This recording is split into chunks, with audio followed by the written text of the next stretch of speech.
وفاقی دارالحکومت اسلام آباد میں طوفانی بارش سے سیلابی صورتحال ہو گئی۔ کئی گاڑیاں پانی میں بہہ گئیں جبکہ پانی گھروں میں داخل ہو گیا۔ اسلام آباد میں گزشتہ رات سے اب تک 122 ملی میٹر بارش ریکارڈ کی گئی۔ سیلابی صورتحال کے پیش نظر ڈپٹی کمشنر حمزہ شفقات کے مطابق اسلام آباد میں بادل پھٹنے سے متعدد علاقے سیلابی صورتحال کے شکار ہیں۔ سیلابی صورتحال میں عوام سے التماس ہے کہ غیر ضروری نقل و حرکت سے پرہیز کریں۔ واضح ہے کہ وفاقی دارالحکومت اسلام آباد اور جوڑواں شہر راولپنڈی میں موسلادھار بارشوں نے تباہی مچا دی۔ شدید بارشوں کے باعث سڑکیں اور نشیبی علاقے زیر آب آ گئے۔ متعدد گاڑیاں سیلابی ریلوں میں بہہ گئیں۔ درجنوں کو نقصان پہنچا۔ درجنوں گھروں میں پانی داخل ہو گیا۔ 2 افراد زندگی کی بازی ہار گئے۔ معمولات زندگی درم برم ہو گیا۔ راول ڈیم میں پانی کی سطح تیزی سے بلند ہو گئی۔ پانی کی سطح مزید بلند ہونے پر سپیل ویز کھول دینے کا عندیہ دے دیا گیا۔ دریائے کورنگ اور دریائے سواں کے اطراف رہنے والے لوگوں کو دریا کے کنارے سے دور رہنے کی ہدایت کرتے ہوئے دفعہ 144 نافذ کر دی گئی۔ نالہ لئی میں طغیانی پانی کی سطح 19 فٹ تک بلند ہو گئی، جس کے بعد فوج طلب کر لی گئی۔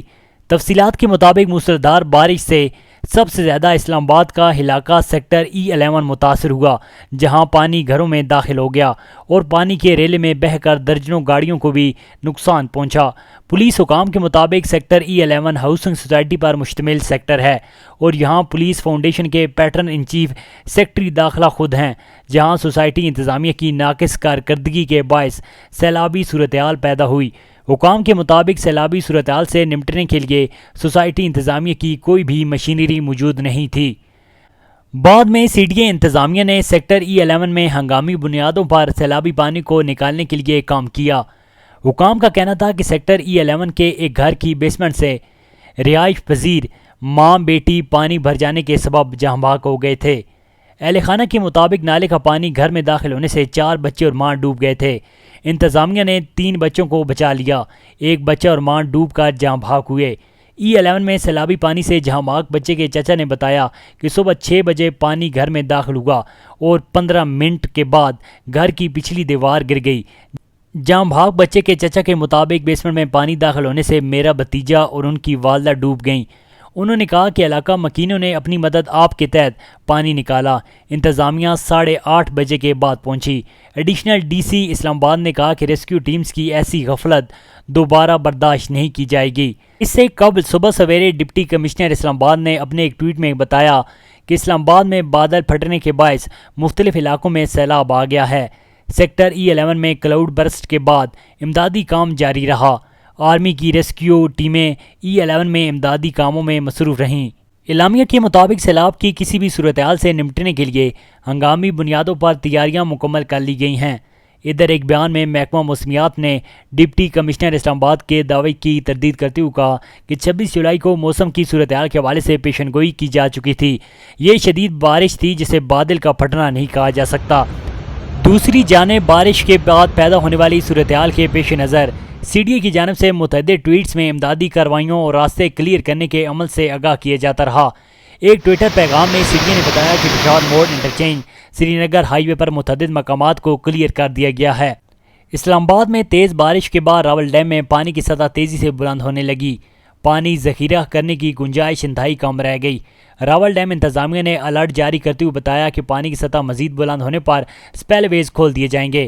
انتظامیہ کے مطابق ڈیم میں پانی جمع کرنے کی گنجائش 1752 فٹ ہے۔ اس وقت پانی کی سطح 1749 فٹ ہے، لہٰذا 1750 فٹ تک پانی پہنچنے پر سپیل ویز اوپن کر دیے جائیں گے۔ انتظامیہ کے مطابق بارشوں کے باعث گزشتہ 24 گھنٹوں کے دوران پانی کی سطح 1 فٹ 2 انچ تک بلند ہوئی ہے۔ CDA انتظامیہ کے مطابق شہر کے 95% علاقے کی سڑکوں کو بارشی پانی سے کلیئر کر دیا گیا۔ E11 CDA کے زیر انتظام نہیں، تاہم CDA انتظامیہ نے سیکٹر E11 سے پانی کی نکاسی کا کام شروع کر دیا ہے۔ ذرائع کے مطابق سیکٹر E11 میں سوسائٹی انتظامیہ کی ناقص کارکردگی کے باعث سیلابی صورتحال پیدا ہوئی۔ سیلابی صورتحال سے نمٹنے کے لیے سوسائٹی انتظامیہ کی کوئی مشینری موجود نہیں۔ ذرائع محکمہ موسمیات کے مطابق وفاقی دارالحکومت میں 1 فٹ کا بادل پھٹا۔ کچھ علاقوں میں 330 ملی میٹر بارش ریکارڈ کی گئی۔ دوسری جانب ڈپٹی کمشنر اسلام آباد نے دریائے کورنگ اور دریائے سواں سے دور رہنے کی ہدایت کی۔ انہوں نے بتایا کہ راول ڈیم کے سپیل ویز کھولے جا رہے ہیں۔ مساجد سے اعلانات بھی کروائے جا رہے ہیں۔ دریا میں نہانے پر دفعہ 144 نافذ ہے، تاہم بر وقت رد عمل کے لیے ریسکیو انتظامیہ کی ٹیم موجود ہے۔ راولپنڈی اسلام آباد میں موسلادھار بارش سے نالہ میں تبدیلی آ گئی اور پانی کی سطح 19 فٹ تک بلند ہو گئی، جس کے باعث گوال منڈی اور مسیحی علاقوں میں خطرے کے سائرن بجا دیے گئے اور امدادی ٹیموں کو بھی طلب کر لیا گیا۔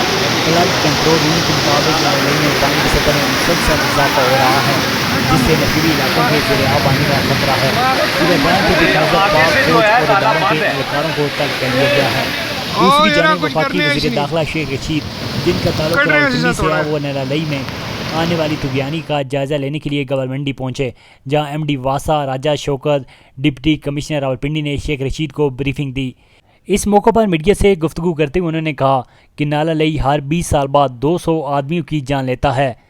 20 سال پہلے کام شروع کرنے کا فیصلہ کیا تھا، جو ابھی تک شروع نہیں ہو سکا۔ انہوں نے بتایا کہ وزیراعظم عمران خان اور وزیر اعلیٰ پنجاب نے نسپاک کو کم لاگت پر تعمیر کرنے کا حکم دیا ہے، جس سے غریب بستیاں بہتر ہو جائیں گی اور 90 دنوں میں اس پر کام شروع ہو جائے گا۔ جب شروع کیا تو 26 ارب روپے کا منصوبہ تھا، لیکن اب اس کی لاگت 90 ارب روپے تک پہنچ چکی ہے۔ انہوں نے کہا کہ اسلام آباد کے 7 پرانے نالے بند ہیں، جن پر لوگوں نے قبضہ کر کے تعمیرات کر لی ہیں، تاہم نالہ لئی کو ٹھیک کرنا میری زندگی کا مشن ہے۔ شیخ رشید نے کہا کہ اسلام آباد اور راولپنڈی میں جہاں پانی موجود ہے، وہاں پاک فوج واسا سمیت تمام انتظامی مشینری الرٹ ہے۔ ناظرین، کمنٹ میں اس ویڈیو کے متعلق اپنی فیڈ بیک سے ضرور آگاہ کیجیے گا۔